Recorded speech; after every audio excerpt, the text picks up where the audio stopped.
Welcome to The Last Breakfast. Please enjoy the video. You start by getting your sound ready and the right app. Import the audio into files or transfer from your computer.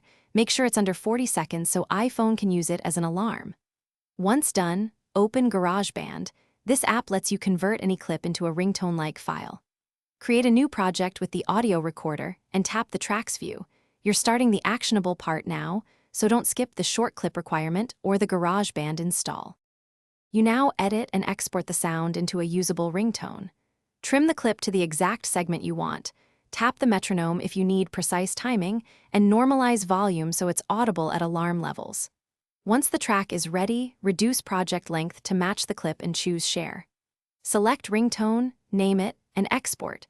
GarageBand converts and places it where iPhone can access it. Make sure export completes before moving to clock, otherwise your new tone won't appear. You finish by assigning the sound to an alarm inside clock. Edit or create an alarm, tap sound, then choose your exported ringtone from the list. Save and test with a short alarm set 1 minute ahead so you can hear results immediately. If you don't see the tone, make sure GarageBand export completed. Check that the ringtone name is under 30 characters and verify iCloud or Files sync.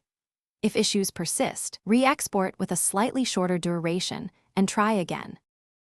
Thanks for watching. If this was helpful, leave a like and consider subscribing. See you next time.